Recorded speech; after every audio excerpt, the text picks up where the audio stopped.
Hey, sports fans.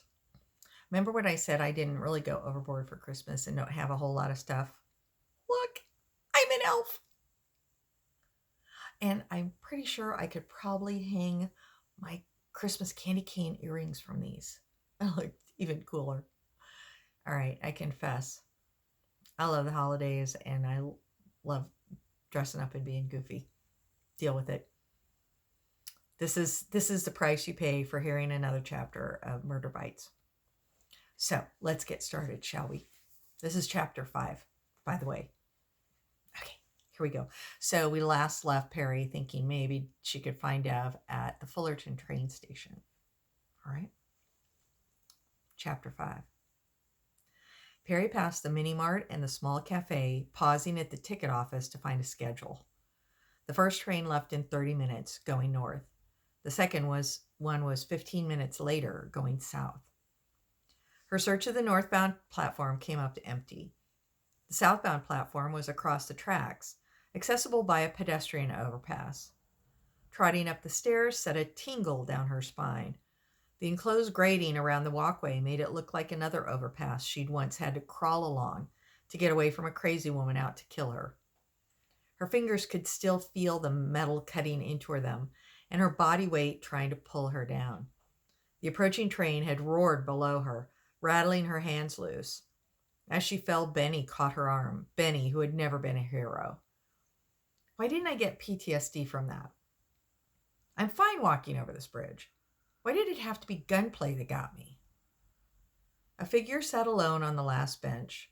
His back was turned, but Peri recognized the blonde hair and filthy jacket. She strode down the platform, eyes focused on her target. Miss Peri! A familiar voice distracted her. Benny Needles stepped in her path, waving his hand in front of her face. Miss Peri, it's me, Benny. The short, rotund man in the gray suit before her had been her part-time client, part-time assistant, and full-time pain in the ass for several years. With the closing of her detective agency, he was now her friend, she supposed. He hopped gently from foot to foot in his excited way. Benny, so nice to see you, Peri said, still inching forward, looking at the figure ahead. Miss Peri, look. He held out his blue silk tie. Look what Sam got me. Give me 1 minute. I just need to... Could you... She stammered as she shifted right and left, attempting to get past him. At last she stopped, defeated, and looked at his tie. Yes, Benny, it's a nice tie. No, the tie pin. It was Dino's. He beamed. I'm wearing Dean Martin's tie pin. Yeah, it's great. She looked back up at her prey. The bench was empty. Damn it. What's wrong? I was following someone and he got away. Benny frowned. I thought you quit being a detective. I did. This was a friend of mine. She craned her neck, hoping to spot Dev laying low, further down the sunny platform. He forgot to give me his address. Guess what I'm doing today? Benny was relentless, tagging along as she walked. She worked her way back toward the stairs. What? I'm going to Los Angeles. Well, not Los Angeles, really. I'm going to Hollywood. Uh-huh. Sam is going with me.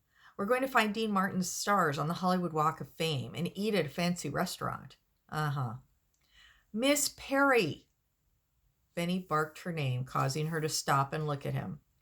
You are being very impolite. You are not listening to me. Look, Ben, it's important that I find this guy. But I was listening. You're going to see some stars or something, right? At the observatory or something? Benny glared at the ground, his face flushed. No. I am going to see Dean Martin's stars on the Hollywood Walk of Fame. If you want to find that guy so bad, why don't you just call him? I don't have his num... Oh, wait. She pulled out her phone and looked at the incoming call record. Dev's phone number was her first call of the day. She looked up to thank her friend and saw him huffing away down the platform. Oh, Ben, I'm sorry. Guilt was immediate and severe. Peri usually made allowances for his Asperger's, but she'd blown him off. I'll apologize when I see him again. She pressed the dial icon on Dev's number. By the fourth ring, she was pretty sure he'd ditched the phone. What do you want? You know what I want, brother. You've got to come in if you want my help. Why should the police look any further than me? I'm the perfect suspect. True, but you have Skip and me to help you clear things up. Plus, the further you try to run, the guiltier you look to the cops. As she talked, Peri moved around the platform, attempting to hear Dev's actual voice. Looking cooperative will help your case a lot more than running. Or maybe I'll look like a guilty man who cooperates to look good. Peri spotted him under the staircase. She maneuvered past the last clump of people and stood there staring at him. You want to try this again? Not really. I've been pretty good at hiding, even from Miss Smarty Pants' private eye. And yet here we are. There's no statute of limitations on murder, Dev. You'd have to hide forever. Miss Peri, is this your friend? Benny had returned, despite his apparent bruised feelings. Benny, this isn't a good time. She turned back to see her brother dash around the staircase and run up the steps. Running after him, she called out, Dev, stop running, you idiot.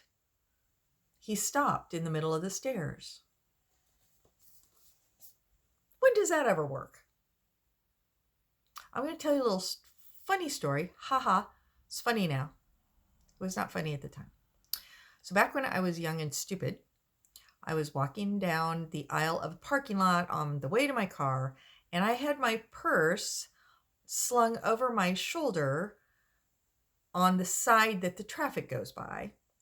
And two guys rode by on a motorcycle, and the guy that was riding in the back reached out, grabbed my purse, and off they ran on the motorcycle. And do you know what I did? I stood and said, hey, stop, come back here. Do you think they did? No. So when Peri yells, stop, you idiot, and he stops, well, we'll find out why he did that in chapter 6. Have a great day.